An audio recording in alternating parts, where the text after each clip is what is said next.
We are live. Senate Education Committee, February 5th, back after a short break, switching gears once again.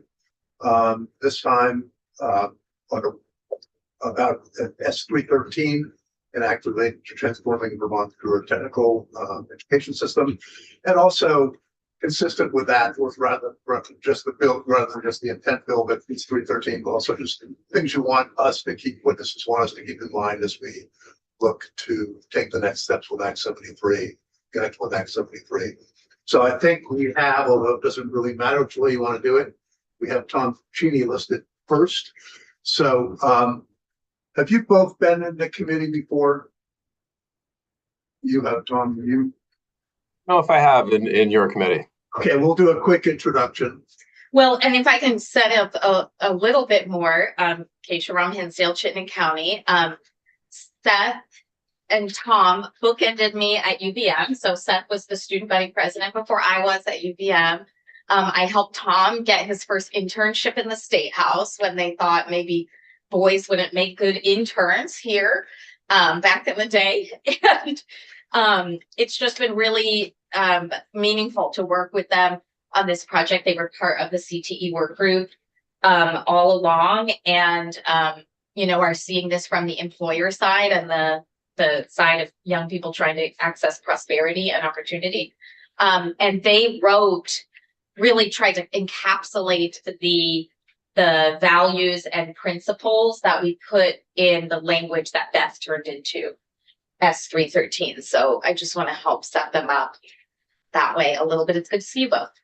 Okay. Great to see you. A couple people who are out, but will be coming back in.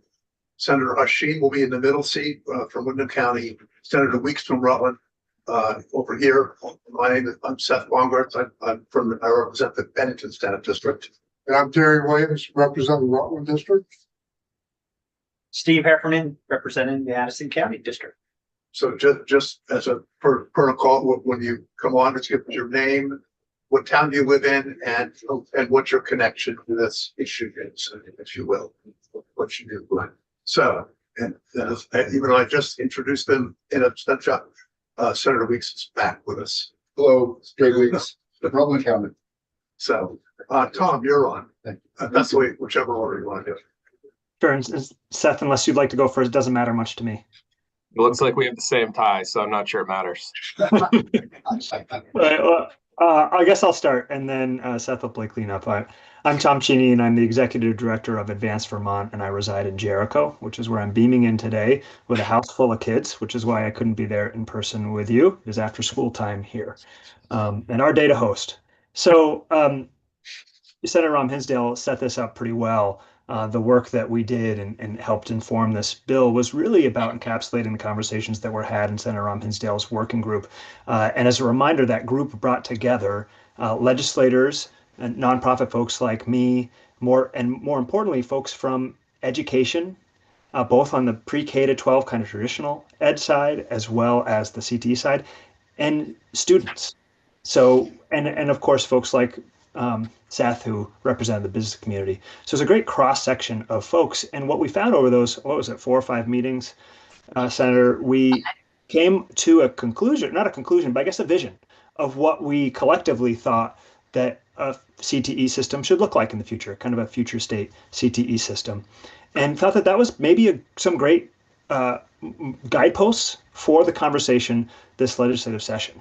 And so we kind of wanted to make sure that we provided something that maybe you could use as a lens through which to look as you're considering the various proposals that may be coming forward and coming your way. To advance Vermont, CTE is an incredibly important part of our career navigation system. We really think that CTE allows students to have that hands-on, really important opportunity to explore what they want to do in a really meaningful way. We have to ensure that it's firing on all cylinders. So we have to make sure that all students who want to access it are able to. We have to consider expanding the model to have more homeschool, so the sending school or hybrid access. And we have to make sure we're thinking about adult CTE programs as well, which have kind of been a little bit of the wild, wild west historically in terms of governance and funding, and important to really prioritize that as a critical tool in our workforce development system in a way that we haven't before. Those are some of the opportunities, I think, before you in this bill and in the conversation that you'll be having over the course of the rest of the session. But it's also just important to note that CTE is but one part of our career navigation system and not the whole thing. Vermont, all Vermonters deserve opportunities to gain awareness, explore, and plan those opportunities and those next steps. It has to be consistent and cohesive at both the local and state levels. So the work that we really do and what we bring to this conversation is to help address the issue where too many students aren't able to take advantage of CTE, dual enrollment, early college. They're not doing the exploration and planning that they really need to do to ensure that they don't walk across the stage with a high school diploma and then off the other end in basically a cliff.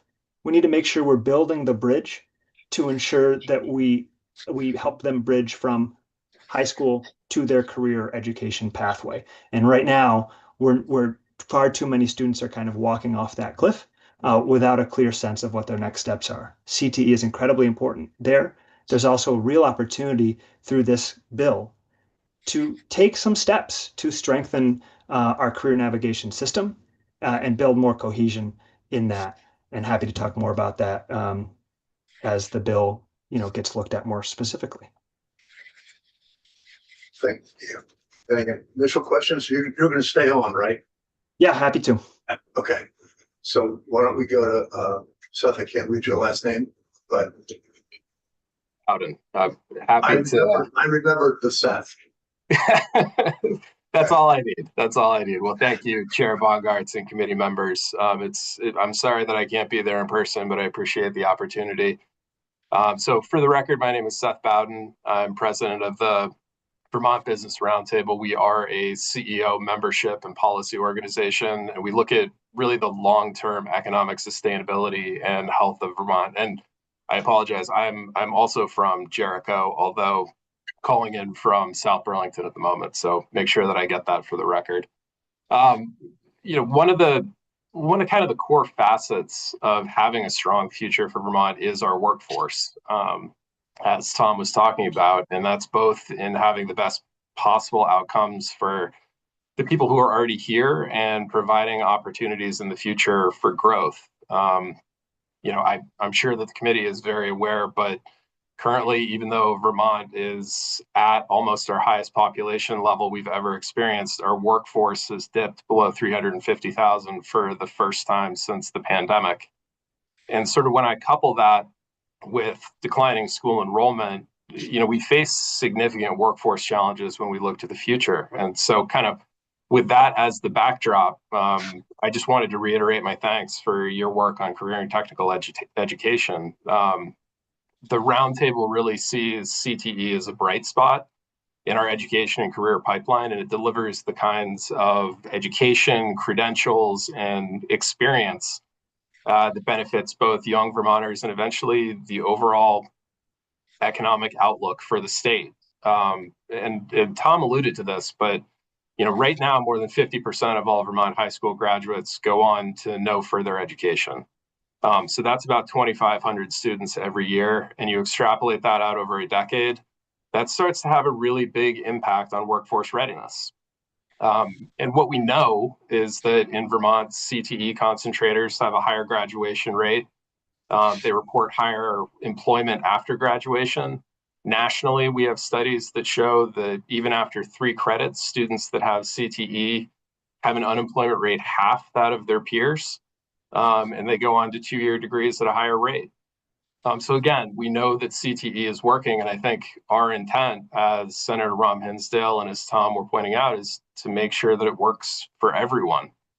And I guess this isn't the focus of the work necessarily, but another point that I just feel is important, another trend that I feel is important maybe to bring up.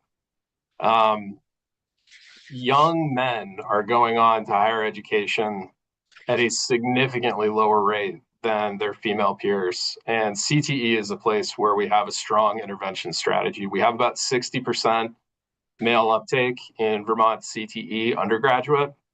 that flips when you get to the postgraduate level. This is really the opportunity. This is the time to make better outcomes for a significant portion of our young men, and for everyone. But I feel compelled to make sure that I make that point. I also shared with the committee, and I'm not sure if it was a little bit too late or if printouts were able to make it, so I apologize, but I shared a framework that the roundtable had drafted a few years ago, and it's to articulate how we approach issues. This is our own methodology. I'm very, very cognizant business leaders and businesses are not elected officials, but it's something that we use when we try and align around any individual issue's importance or potential. And at a really high level, these are just preconditional frames that we use to try and take some of the complexity out of what we're looking at and to try and make sure that we have a 360 on the entire issue. And perhaps most importantly in that is that first frame. Have we clearly articulated the future state that we're trying to realize? And that kind of becomes the lens through which the other decisions can be measured. And so as Tom, mentioned, our intent with this document originally really was to try and create the different frames that we feel need to be considered for an effective system to go into place, regardless of what happens with some of the other discussions in Act 73. And I guess to that point, I realize that some of the items in the bill as presented may already be technically allowable, but we continue to see wait lists for critical programming. We continue to see non-uniformity for credentialing, and we all kind of have heard or know about this implicit barrier from sending schools when the money follows the student and it leaves the school or the district. And so I think about Edwards Deming a little bit, and every system is perfectly designed to produce the results that it does.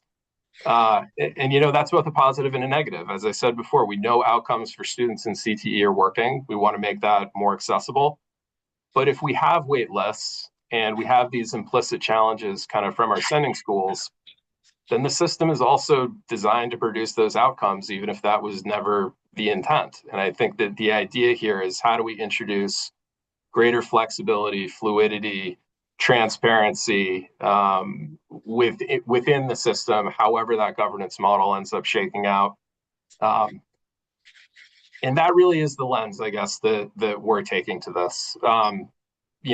Like I said, I think there are some of these challenges that could be fixed through maybe some direct rules changes, and that would be wonderful. But at the moment, what we're hearing from CTE directors, what we're hearing from practitioners, other people in the field, is that although there might be rules on the books as they stand right now, they're not uniformly applied, or they're not necessarily applied with the same accountability that we would hope for. So again, going back to just our perspective from the roundtable, we're really looking at, what are the long-term policies that improve Vermont's workforce and economic sustainability over the next decade? And I think about the other priorities for the state. If we want to have a thriving housing market, we need construction workers, plumbers, and electricians. If we want a robust healthcare system, we need healthcare specialists, EMTs, techs. And, if we want families in full schools, we have to be attractive to those people who are choosing Vermont. And I think CTE plays a significant part in delivering that future, and we're very committed to trying to realize that. So with that, I just thank you all for the time and really appreciate the focus on this. Okay, thank you. This maybe a question that is better for me to ask CTE educators, both people who get CTE and get the importance, but I'll just try it out. You can answer it to the extent you can. Senator Orrin Pitchdale has talked about, and I agree with her as what I'm saying, that the ideal is perhaps the notion of kind of regional high schools, all with comprehensive CTEs. If we were, looking forward to where we'd like to be some point in the future, that has a certain, at least intuitive element of common of sense to it. But we have, right now, we have we have smaller high schools around Vermont. We have some that have CTE, some that don't.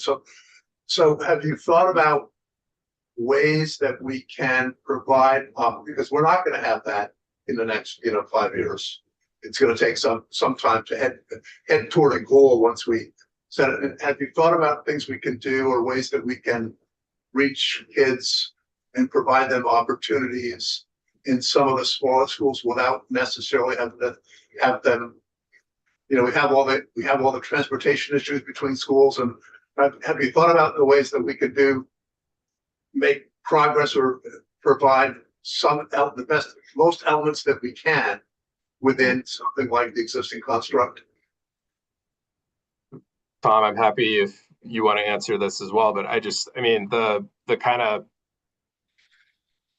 I don't know, I don't want to sound like this is a non-creative idea, but the reality is that would probably come significantly through the adoption of technology where it was available, and trying to make sure that those different schools had access to the programming. At the end of the day, and I realize this might be anathema to, CTE directors directly, or to some of the other people who are in AOE who are more steeped in this. From my perspective, and I don't want to get too far over my skis here, but from my perspective, it's more about how do we deliver the programming to the student, and how do we do that in a way that most effectively provides them the skills. So if that has to be done through technology at their current high school, I think that is a blended model. And again, this goes back to some of the things where if there's an ability to take out some of the competitiveness or the friction that comes up from the funding model and from the funding mechanism, I think that maybe takes away some of that challenge. People might be a little bit more willing to work together to find those delivery models that don't rely on challenging transportation or some of the other concrete physical geographic difficulties that might have. But really, from my perspective, that comes down to how do we best leverage technology to do those things that get that can reach those students. Thanks. That's a good. Anything to add, Tom? Not much, except that I think it's doable, right? We can be creative to find those solutions. They could be technology. It could be sharing staff resources, right? Maybe there is some sort of hybrid model from a staffing perspective, where there's someone at a sending school who is also on the employee or somehow affiliated with the CTE. I think there's a number of ways that we can do this, but it does take some creativity, and I think this is probably one of the biggest ways, certainly to your point, Senator, in the short term for us to expand access to more students. Thanks. Yeah. Well, this actually is a question on my mind since we had this strong working group and, we got this far. Seth, you laid it out well. Now we have to sort of explore the models and poke holes in them and try and find workable solutions in the interim towards a bigger goal. How do you want to be involved this session in the next steps? Because I need you involved. So how would you like to be involved? Sure, and I'm happy to have some of that conversation, online and to work out some of the details elsewhere. But I think again, I go back to the methodology piece, which is we're going to find ways to poke holes in whatever proposal comes up, right? There's never a perfect proposal. There's never going to be a perfect answer. We can't pretend that the system that exists today doesn't exist and say, how would we rebuild it, right? Because we're going to end up in a place that is financially not viable. And so the reality, as I see it, is how best can we articulate the goals that we're really trying to reach, use that as the lens through which we can have these conversations. And maybe it's a hybrid of, maybe there's things we can take from all the proposals, put forward that get us closer. I certainly would be willing to try and put together some of my members who are certainly steeped in this world, whether it's directly or through their interaction with CTE, I mean, I think about the Construction Academy, right? That was something that was stood up in part by a number of our members, not direct through the roundtable. I don't want to try and muddy the waters there that we're taking any credit. But this is part of the value that the employers see in career and technical education, whether that is the formal career and technical education or that is other varying formats that can be provided. They're making personal investments to try and make sure that this happens. And so there is an interest here, and certainly however I can help to coordinate that conversation or to coordinate that expertise, I'm happy to do so. Yes. So my question would be that the businesses are on the round table. What about money? The thing that we're all desperate and needing. And when we were down in Rutland, we saw that was donated. That lathe was GE donated it. So companies are eager to help, especially if it helps their industry. And I'm a big one for like colleges. If we started setting up a regional center, do you think businesses would be inclined to help in funding to get the type of building that they want that would help if it's in construction?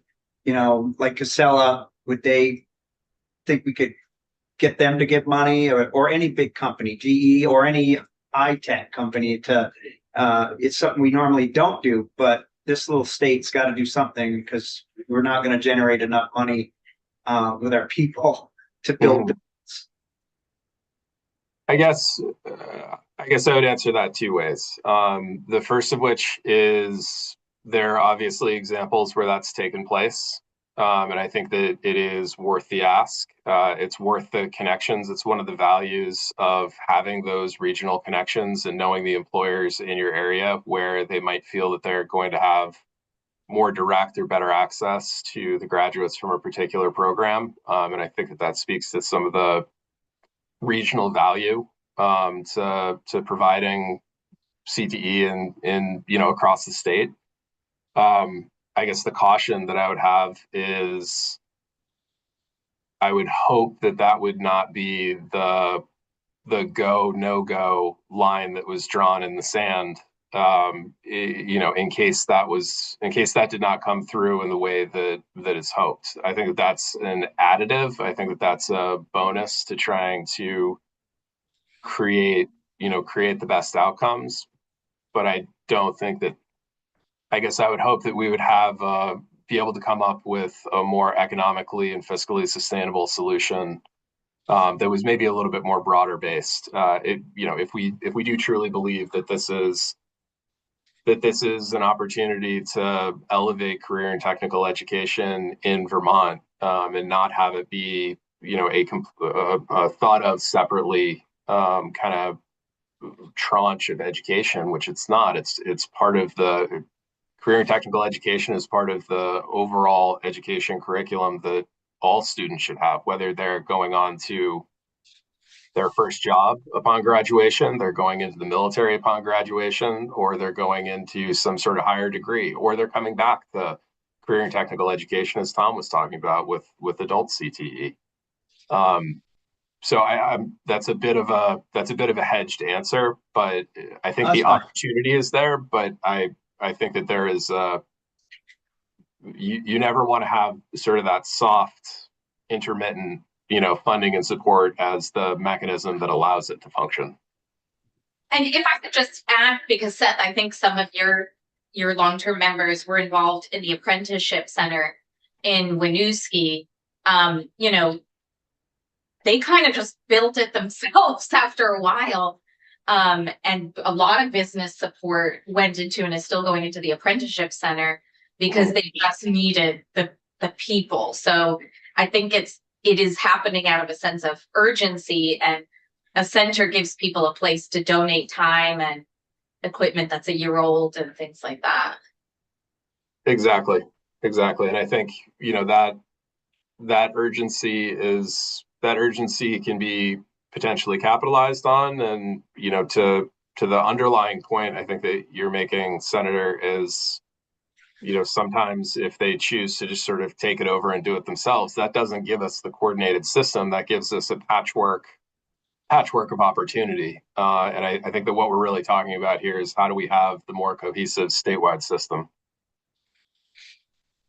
Yeah, and I just add, if I may, when we think about governance simplifications, what does that look like? Is that a regional model or something different? Seems like the end state is likely not as many districts, right? And CTEs consolidating to some degree under those districts. I think that in some ways can be helpful to partners, whether it's an employer or someone else. What we hear a lot of times from employers is they don't know who to talk to. There's too many people to talk to, too many asks. So I think there is an opportunity in this to be thoughtful about how do we best engage employers, not just in CTE and how to build out those particular programs, but I think there's also a lot of opportunity as we build out this career navigation system that I talk about being more purposeful, more cohesive, more predictable, so that we know that students are in the 6th grade are going to be following a framework from 6th grade to 12th grade. This is something Advanced Vermont's working on with our state and private partners. If we know in 6th grade, 7th grade and up, generally what competencies we expect, what exposure we expect students to have to careers and education opportunities, including CTE, then all the different players can come to the table at the right time to be better partners and better players and offer their services. Right now, it's such a patchwork, whether it's CTE or traditional, high school and middle school, that our partners including employers, have a hard time understanding when and how to plug in. So more simplified governance will help that, as well as more purposeful development of the career navigation system I've been talking about. I actually find that comment very helpful that you just made, because I think what you're saying is set to establish the norm that we need for exposure, and in what areas, starting in the younger grades. And then the question is, how do we get there? But that's the first thing you have to do is understand what we're actually trying to achieve. And so I think when you talked about the areas that all the areas you could try to have CTE programs for, I'm thinking we have some sense of what the top 5 are, perhaps, or the top, and so even if we think about just some basic exposure in perhaps even smaller schools, thinking about what it is we try to achieve there that then could lead to more. So I just found that a helpful way to think about it. Your phraseology was helpful to me. Right. What we're trying to do is build aspirations and awareness of what the opportunities are at a young age. And if you don't build those aspirations, that awareness, then they're not going to know which opportunity to take. So whether it's CTE, dual enrollment, early college, or whatever it may be, a work-based learning opportunity or entry-level job, starting early, purposefully is important. And I think if you were to talk to middle school educators, school counselors, principals, they would say the infrastructure is not in place in middle school. It's more in place in high school, but still lacking. In middle school, it's just not there. So, and those are the critical years that I think I've heard Senator Rahm Hinsdale speak to before.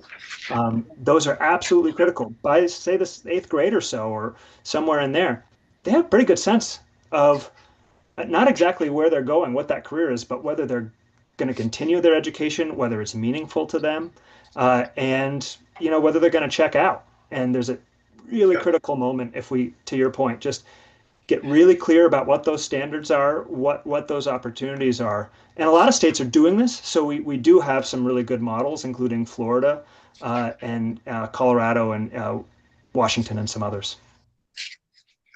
Thank you.